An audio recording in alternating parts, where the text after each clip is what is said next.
France തങ്ങളുടെ പടയോട്ടം അങ്ങനെ തുടർന്നുകൊണ്ടേയിരിക്കുകയാണ്. കഴിഞ്ഞ തവണ കൈവിട്ടുപോയ കിരീടം എന്തു വില കൊടുത്തും ഇത്തവണ നിലനിർത്തും എന്ന് ഉറക്കെ പ്രഖ്യാപിച്ചുകൊണ്ടാണ് ഓരോ മത്സരം കഴിയുന്തോറും ഫ്രാൻസ് ജയിച്ചു കയറുന്നത്. ഇന്ന് പുലർച്ചെ നടന്ന മത്സരത്തിൽ ഫ്രാൻസിന്റെ എതിരാളികൾ സ്വീഡനായിരുന്നു. തകർത്തു വിട്ടു 3-0 എന്ന സ്കോറിന്.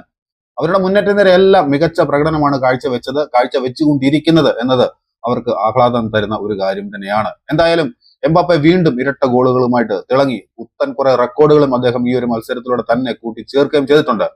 45-ാമത്തെ മിനിറ്റിൽ എംബാപ്പയുടെ ഗോളിലൂടെ തന്നെയാണ് ആദ്യം ഫ്രാൻസ് മുന്നിലെത്തുന്നത്. ഡെംബലയാണ് ഇതിന് അസിസ്റ്റ് നൽകിയത്. 53-ാമത്തെ മിനിറ്റിൽ ബാർക്കോളയുടെ വക ഗോൾ വരുന്നു. ഒലീസയാണ് ഇതിന് അസിസ്റ്റ് നൽകിയത്. 74-ാമത്തെ മിനിറ്റിൽ വീണ്ടും എംബാപ്പയുടെ വക ഗോൾ. ഇത്തവണയും അസിസ്റ്റ് നൽകിയത് ഒലീസയൊക്കെ മികച്ച പ്രകടനമാണ് പുറത്തെടുത്തത്. ഒലീസയും കുറെ റെക്കോർഡുകൾ ഈ മത്സരത്തിലൂടെ എഴുതി ചേർത്തിട്ടുണ്ട്. അത് അടുത്ത വീഡിയോയിൽ കൂടി നമുക്ക് പരിശോധിക്കാം. അങ്ങനെ 3-0 എന്ന സ്കോറിന് സ്വീഡനെ തകർത്ത് വിട്ടുകൊണ്ട് അടുത്ത റൗണ്ടിലേക്ക് മുന്നേറിയിരിക്കുന്ന ഫ്രാൻസിന് ഇനി എതിരാളികൾ പരാഗ്വയാണ്.